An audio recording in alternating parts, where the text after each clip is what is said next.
विधानसभा चुनाव के पहले बिहार की मतदाता सूची से घुसपैठियों को निकालना चाहिए या नहीं निकालना चाहिए? जरा जोर से बोलो, निकालना चाहिए या नहीं निकालना चाहिए? जो भारत में जन्मा नहीं है उसको भारत में वोट देने का अधिकार हमारा संविधान नहीं दे रहा है।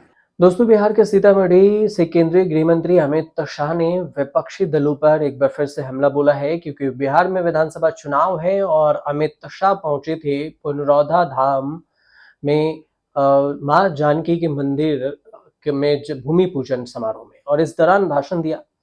अमित शाह ने एसआईआर, घुसपैठिया और राहुल गांधी पर भी बयान दिया, जमकर भाषण दिया। आरजेडी को लालू एंड कंपनी कहकर उन्होंने संबोधित किया। और इतना ही नहीं, एसआईआर के मुद्दे को लेकर अमित शाह ने जवाहरलाल नेहरू का भी जिक्र किया। साथ ही कहा कि पहली बार वोटर लिस्ट का वेरिफिकेशन आपके परनाना जवाहरलाल नेहरू ने ही किया था। एसआईआर को लेकर अमित शाह का ये बयान है। अमित शाह का कहना है कि मैं यहां आया हूं, लेकिन उससे पहले पूरे अखबार भरे पड़े हैं कि एसआईआर होना चाहिए या नहीं।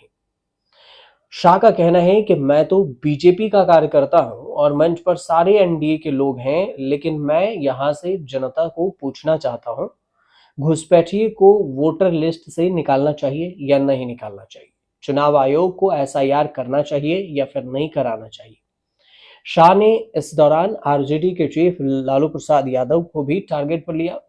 उन्होंने कहा कि बीजेपी के दिग्गज नेता जो अमित शाह का कहना हुआ कि मुझे बताएं कि लालू यादव किसे बचाना चाहते हैं, और आज तक चुनाव आयोग ने जो भी लिस्ट बाहर की है वो आपकी पार्टी ने एक भी ऑब्जेक्शन नहीं किया, कांग्रेस पार्टी ने भी एक ऑब्जेक्शन नहीं लिया। तो अमित शाह का कहना है कि आप उनको बचाना चाहते हैं जो बांग्लादेश से आकर हमारे बिहार के युवाओं की नौकरी खा जाते हैं। भाइयों बहनों, बिहार में चुनाव आने वाला है। मैं यहां आया उसके पहले पूरे अखबार भरे पड़े हैं कि एसआईआर होना चाहिए या नहीं होना चाहिए। अब मैं तो भारतीय जनता पार्टी का कार्यकर्ता हूं, मंच पर सारे एनडीए के लोग हैं, मगर मैं तो जनता को पूछना चाहता हूं, भैया घुसपैठिए को मतदाता सूची से निकालना चाहिए या नहीं निकालना चाहिए? अरे जोर से बोलो, निकालना चाहिए या नहीं निकालना चाहिए? चुनाव आयोग ने एसआईआर करना चाहिए या नहीं करना चाहिए? अरे मुझे बताए लालू प्रसाद जी, किसको बचाना चाहते हो?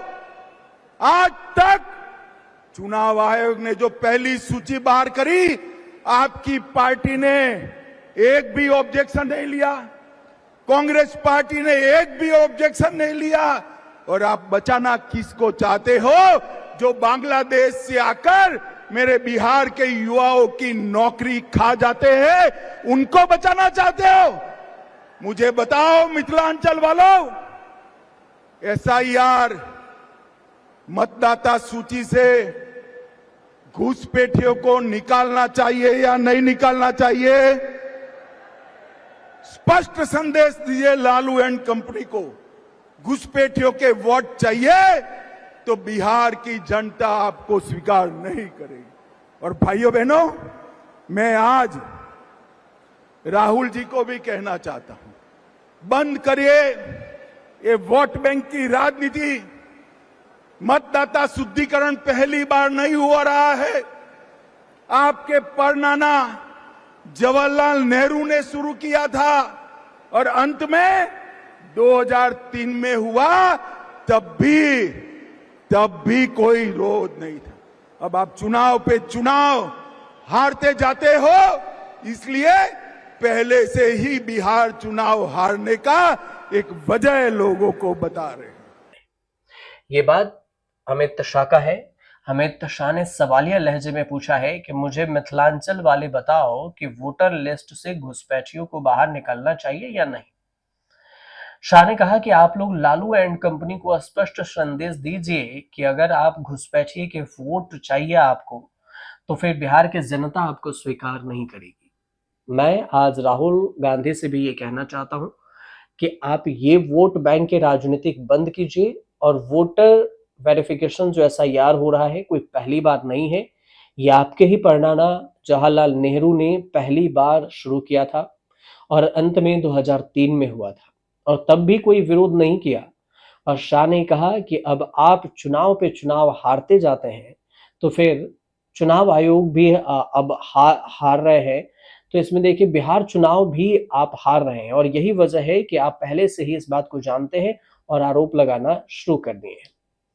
तो ये अमित शाह का बयान है। अब सबसे बड़ी बात ये भी है कि अमित शाह जिस पुनरौधा धाम में भूमि पूजन के लिए पहुंचे, वहां पर नीतीश कुमार भी थे। नीतीश कुमार का भी वीडियो एक सोशल मीडिया पर काफी वायरल है, जिसमें वो पहले बैठने की कोशिश करते हैं अमित शाह के बगल में, लेकिन फिर बैठ नहीं पाते और फिर कुर्सी लगाते हैं, कुर्सी पर बैठते हैं। सम्राट चौधरी बगल में बैठ जाते हैं जमीन पर, पूजा पाठ होती है।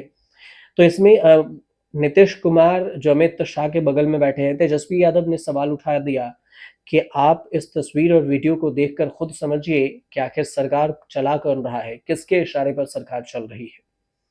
और बिहार में विधानसभा चुनाव है, नवंबर में यहाँ पर बिहार का कार्यकाल खत्म हो रहा है, तो नवंबर से पहले ही चुनाव करा लिया जाएगा। नवंबर अक्टूबर तक में चुनाव आयोग इसकी घोषणा कर देगी और उससे पहले जो बिहार वोटर लिस्ट वेरिफिकेशन है SIR की हुई है, उसमें ड्राफ्ट भी चुनाव आयोग ने जारी कर दिया और इस ड्राफ्ट में बताया गया है कि 65 लाख से ज्यादा वोटर्स के नाम काट दिए गए हैं और इसी मामले को लेकर सुप्रीम कोर्ट में भी अभी ये मामला पेंडिंग है, सुनवाई हो रही है।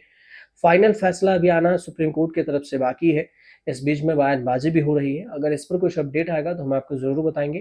फिलहाल अगर छोटी सी जानकारी आपको सही लगे तो हमारे चैनल से जुड़िए, सब्सक्राइब जरूर कर लीजिए। मैं यहां से तेजस्वी यादव जी को पूछने आया हूं, आपके पिताजी और माताजी का कई साल शासन रहा, गुंडाई करने के अलावे, गैंग चलाने के अलावे, अपहरण फिरौती के अलावे मिथिलांचल के विकास के लिए क्या किया, इसका हिसाब दीजिए। आप मेरा हिसाब मांग रहे थे, मैंने तो मोदी जी की ओर से आने पाई का हिसाब दे दिया। पूरे मिथिलांचल के विकास के खाके को आपके सामने रखा है। लालू प्रसाद यादव जी, कुछ किया हो तो यही मैदान में आकर जरा बता दीजिएगा और मां जानकी का दर्शन भी करिएगा तो आपका उद्धार हो जाएगा। भाइयों बहनों, हमारी संस्कृति हमेशा से मातृशक्ति का सम्मान करती है। आज भी छोटा सा बच्चा भी राम का नाम बोलेगा तो प्रभु श्री राम के आगे सीता बोलेगा, सीताराम बोलेंगे, हम राधे श्याम बोलेंगे, हम नाम रखेंगे तो गौरी शंकर रखेंगे। हमने हमेशा इस देश में मातृशक्ति की उपासना की है और सीता माता का ये मंदिर, माता सीता, मैत्रेयी, गार्गी, विदुषी, भारती, ये सभी का सम्मान बनेगा।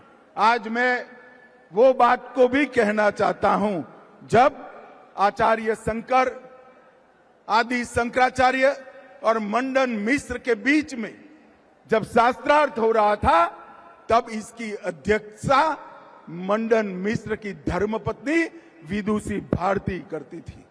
जो मंडन मिश्र और शंकराचार्य के शास्त्रार्थ की अध्यक्षता कर सके, उसी ने पूरी दुनिया में मैसेज दिया था कि भारत के अंदर मातृशक्ति हर क्षेत्र के अंदर सबसे पहला स्थान रखती है।